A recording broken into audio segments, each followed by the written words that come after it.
Uma vida com propósitos. Dia 17. Um lugar a qual pertencer. Agora vocês são membros da própria família de Deus e cidadãos do país de Deus, e pertencem à casa de Deus como todos os outros cristãos.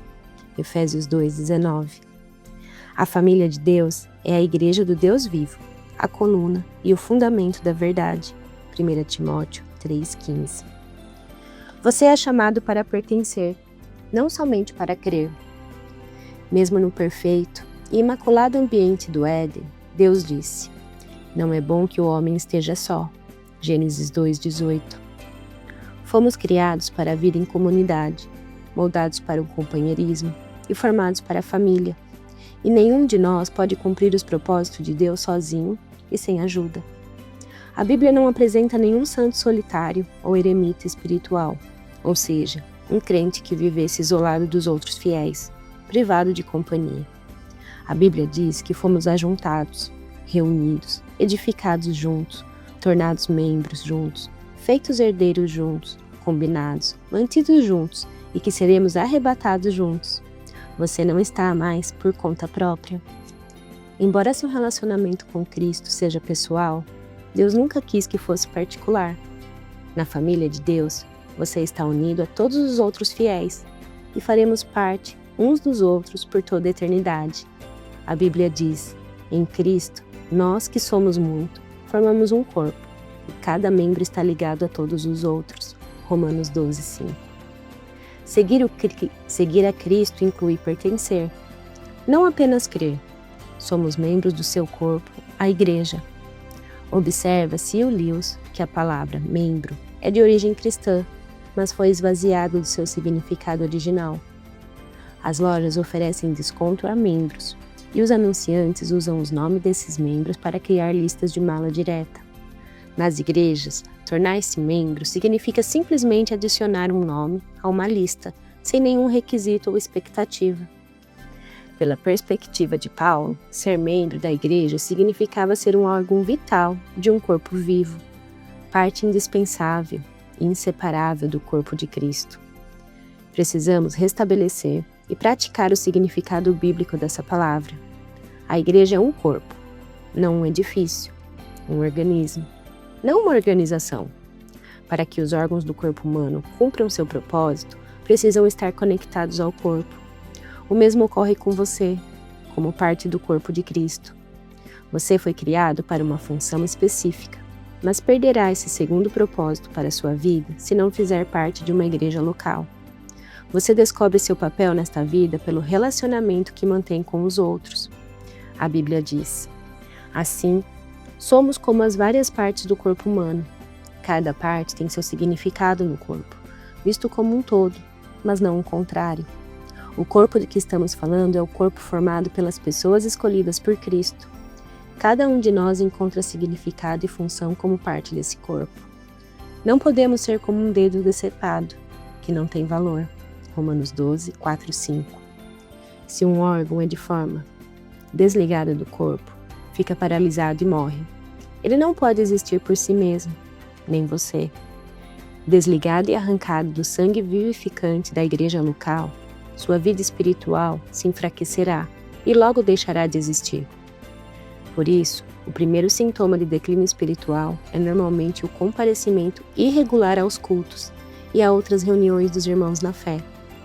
Sempre que nos tornarmos descuidados com a comunidade de irmãos, todo o restante também começa a desmoronar. Ser membro da família de Deus não é irrelevante, nem algo a ser negligenciado. A igreja é o plano de Deus para o mundo. Jesus disse: "Edificarei a minha igreja, e todas as forças do inferno não prevalecerão contra ela." Veja Mateus 16:18. A igreja é indestrutível e existirá eternamente. Ela sobreviverá ao universo, assim como sua função nele. A pessoa que diz: "Não preciso de igreja", é soberba e ignorante. A igreja é tão importante que Jesus morreu na cruz por ela. Cristo amou a igreja e deu sua vida por ela. Veja Efésios 5:25. Na Bíblia, a igreja como um todo é chamada a noiva de Cristo e o corpo de Cristo. Não consigo imaginar alguém dizendo para Jesus: eu te amo, mas não gosto de tua noiva. Ou, eu te aceito, mas rejeito teu corpo. Mas é isso que fazemos quando desprezamos e depreciamos a igreja, ou reclamamos dela. Em vez disso, Deus nos manda amar a igreja, tanto quanto Jesus a amou. A Bíblia diz: amem sua família espiritual. 1 Pedro 2,17. Lamentavelmente, muitos cristãos usam a igreja, mas não a amam. A comunidade local. Salvo em poucas e importantes exceções, como quando alude a todos os fiéis ao longo da história, a palavra igreja é utilizada na Bíblia quase sempre para se referir a uma comunidade visível e local. O Novo Testamento parte do princípio de que o membro pertence à comunidade local. Os únicos cristãos que não pertenciam a grupos locais eram aqueles sob a disciplina da igreja, os quais eram removidos da comunidade depois de flagrados em pecado. A Bíblia diz que o cristão sem a igreja local é como um órgão sem um corpo, a ovelha sem o rebanho ou a criança sem a família. É uma situação anormal, como dá a entender a Bíblia quando diz: e pertence à casa de Deus como todos os outros cristãos. Veja Efésios 2,19. Os valores de hoje, que advogam a independência e o individualismo, criaram muitos órfãos espirituais, os crentes peregrinos, ou sem igreja, que ficam circulando de uma igreja para outra sem filiação, responsabilidade ou compromisso. Muitos creem que é possível ser um bom cristão sem se unir, ou mesmo frequentar uma igreja local. Mas Deus discordaria veemente. A Bíblia oferece muitas razões irrefutáveis para sermos ativos e comprometidos numa comunidade local. Por que você precisa da família eclesiástica? A família eclesiástica identifica-o como cristão verdadeiro. Não posso afirmar que sou um seguidor de Cristo se não sou comprometido com um grupo específico de discípulos. Jesus disse: o amor de vocês, uns pelos outros, provará ao mundo que vocês são meus discípulos. João 13:35. Quando nos reunimos em amor, como uma família na igreja, com diferentes formações, raça e posição social, levamos ao mundo um poderoso testemunho. Você não é o corpo de Cristo isoladamente, precisa de outros para expressar essa condição. Juntos, não separados, somos o corpo do Senhor. A família eclesiástica retira-o do isolamento egoísta. A igreja local é a sala de aula onde você aprenderá a se relacionar com a família de Deus. É o laboratório para a prática do altruísmo e do amor compassivo. Como membro ativo, você aprende a se interessar pelos outros e a compartilhar suas experiências. Se uma parte do corpo sofre, as demais partes sofrem com ela. Ou se uma parte é honrada, as demais partes compartilham de sua honra. Somente pelo contato regular com fiéis comuns e imperfeitos, podemos aprender o verdadeiro companheirismo e experimentar a verdade do Novo Testamento. Sermos unidos e dependentes uns dos outros. O companheirismo bíblico compreende sermos tão comprometidos uns com os outros quanto somos com Jesus Cristo. Deus espera que entreguemos nossa vida um pelos outros. Muitos cristãos que conhecem João 3,16 desconhecem 1 João 3,16. Nisto conhecemos o que é o amor. Jesus Cristo deu a sua vida por nós e devemos dar a nossa vida por nossos irmãos. Esse é o tipo de amor sacrificial que Deus espera que você demonstre pelos outros irmãos, uma disposição para amá-los da mesma forma que Jesus o amou. A família eclesiástica ajuda a desenvolver músculos espirituais. Você jamais chegará à maturidade apenas comparecendo aos cultos de adoração como espectador passivo. Somente a participação nas ilimitadas atividades da igreja local desenvolve a musculatura espiritual. A Bíblia diz: à medida que cada parte realiza o seu trabalho em especial, ela coopera para o crescimento das outras partes, para que todo o corpo esteja saudável, crescendo e cheio de amor. As expressões uns aos outros ou uns dos outros são usadas mais de 50 vezes no Novo Testamento. Recebemos ordem para amar uns aos outros, orar uns pelos outros, incentivar uns aos outros, admoestar uns aos outros, saudar uns aos outros, servir uns aos outros.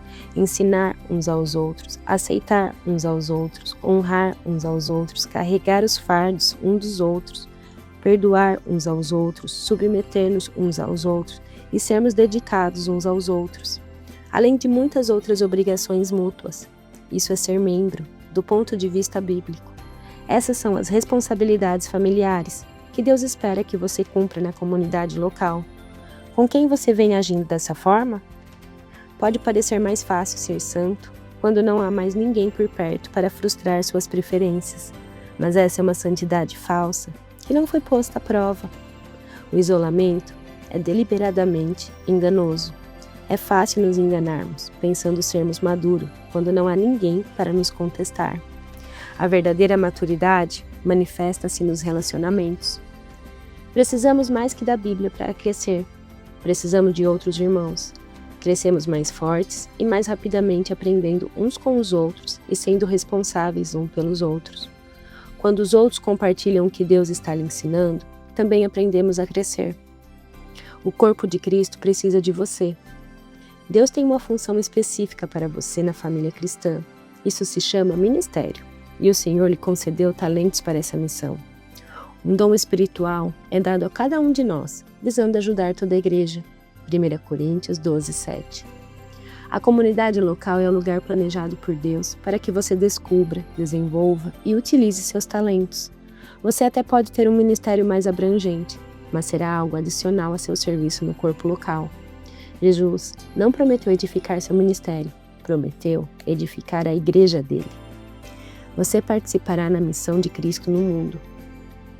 Enquanto Jesus andou entre os homens, Deus trabalhou por meio do corpo físico de Cristo. Nos dias de hoje, usa o corpo espiritual de seu Filho. A igreja é o instrumento do Senhor neste mundo. Não devemos apenas ser exemplo do amor de Deus, amando-nos uns aos outros. Devemos também transmiti-lo em conjunto ao restante do mundo. Esse é um privilégio maravilhoso concedido a todos nós. Como membros do corpo de Cristo, nós somos suas mãos, seus pés, seus olhos e seu coração. Ele realiza sua obra no mundo por meio de nós, e cada um tem contribuição a dar. Paulo afirma: Ele criou cada um de nós por meio de Cristo Jesus, e a Ele nos unimos nessa obra grandiosa, a boa obra que Ele deseja que executemos e que faremos bem em realizar. Efésios 2:10. A família eclesiástica irá impedi-lo de retroceder. Nenhum de nós está imune à tentação. Nas circunstâncias apropriadas, você e eu somos capazes de cometer qualquer pecado. Deus sabe disso, então nos atribuiu individualmente a responsabilidade de mantermos uns aos outros no caminho certo. A Bíblia diz: encorajem-se uns aos outros todos os dias, de modo que nenhum de vocês seja endurecido pelo engano do pecado. Hebreus 3:13. Não é da sua conta, não é uma frase cristã. Somos chamados e recebemos ordem para nos envolvermos com a vida uns dos outros. Se você conhece alguém que se mostra espiritualmente inconstante neste exato momento, é sua responsabilidade procurá-lo e trazê-lo de volta à comunhão. Tiago adverte: prezados amigos, se vocês conhecem alguém que se desviou da verdade, não desistam dessa pessoa. Façam tudo para trazê-la de volta, e terão resgatado uma vida preciosa da destruição e impedido que ela se afaste de Deus. Tiago 5, 19 e 20. Um benefício relacionado à igreja local é que ela também proporciona a proteção espiritual de líderes devotos. Deus atribui aos pastores a responsabilidade de guardar, proteger, defender e cuidar do bem-estar espiritual do seu rebanho. A Bíblia diz: a responsabilidade deles é zelar pela alma de vocês, e eles sabem que devem se responsabilizar por isso diante de Deus. Hebreus 13:17. Satanás exulta ao ver fiéis afastados, desligados da vida do corpo, isolados da família de Deus e indiferentes para com os líderes espirituais, pois sabe que tais crentes estão indefesos e impotentes contra suas estratégias. Está tudo na igreja. Em meu livro, Uma Igreja com Propósitos, explico como fazer parte de uma igreja saudável é essencial para viver uma vida saudável. Espero que você também leia esse livro, pois ele o ajudará a compreender como Deus planejou a igreja, especificamente para auxiliá-lo a cumprir os 5 propósitos que ele tem para a sua vida. Ele criou a igreja para satisfazer suas 5 necessidades mais importantes: um propósito para o qual viver, pessoas com quem viver, princípio pelos quais viver, uma profissão para se sustentar e força para seguir vivendo. Não há outro lugar no mundo em que você possa achar esses 5 benefícios em um só lugar. Os propósitos de Deus para a igreja são idênticos aos 5 propósitos que Ele tem para você. A adoração ajuda-o a se concentrar em Deus. A comunhão ajuda-o a enfrentar os problemas da vida. O discipulado ajuda a fortalecer a fé. O ministério ajuda a descobrir seus talentos e o evangelismo ajuda a cumprir sua missão. No mundo não há nada que se compare à igreja. Sua escolha. Sempre que uma criança nasce, torna-se automaticamente parte da família universal dos seres humanos. Mas essa criança também se torna membro de uma família específica, onde será nutrida, cuidada e crescerá forte e saudável. O mesmo ocorre do ponto de vista espiritual. Quando você nasce de novo, torna-se automaticamente parte da família universal de Deus, mas também precisa se tornar membro de uma versão local da família de Deus. A diferença entre frequentar uma igreja e ser membro dela está no comprometimento. Os frequentadores são espectadores que ficam à parte. Os membros envolvem-se no ministério. Os frequentadores consomem. Os membros contribuem. Os frequentadores querem os benefícios que a igreja propicia, sem participar das responsabilidades. São como casais que querem viver juntos, sem o compromisso do casamento. Por que é importante filiar-se a uma igreja local? Porque isso prova que você está de fato comprometido com irmãos e irmãs espirituais, não somente na teoria. Deus quer que você ame pessoas reais, não pessoas ideais. Você pode passar a vida inteira buscando a igreja perfeita, mas jamais a encontrará. Você foi chamado para amar pecadores imperfeitos, assim como Deus faz. No livro de Atos, os cristãos de Jerusalém eram bem específicos em seu compromisso uns com os outros. Eram dedicados à comunidade. A Bíblia diz, eles se dedicavam ao ensino dos apóstolos e à comunhão, ao partir do pão e às orações. Atos 2:42. Hoje, Deus espera que você se comprometa com as mesmas coisas. A vida cristã é mais que apenas um compromisso com Cristo. Inclui um compromisso com os outros cristãos. Os cristãos da Macedônia compreenderam isso, como Paulo relata. Primeiro, eles deram a si mesmo ao Senhor e depois, pela vontade de Deus, eles se deram a nós também. Tornar-se membro de uma igreja local é o passo que vem naturalmente a seguir, uma vez que você tenha se tornado filho de Deus. Você se torna cristão ao se comprometer com Cristo, mas se torna membro de uma igreja ao se comprometer com um grupo específico de fiéis. A primeira decisão traz a salvação, a segunda, a comunhão. Dia 17. Pensando sobre meu propósito de vida. Tema para reflexão. Sou chamado para pertencer, não apenas para crer. Versículo para memorizar. Assim também, em Cristo, nós que somos muitos, formamos um corpo, e cada membro está ligado a todos os outros. Romanos 12:5. Pergunta para meditar. Meu nível de envolvimento em minha igreja local demonstra que amo e estou comprometido com a família de Deus? Que seu dia seja abençoado. Em nome do Senhor Jesus. Amém.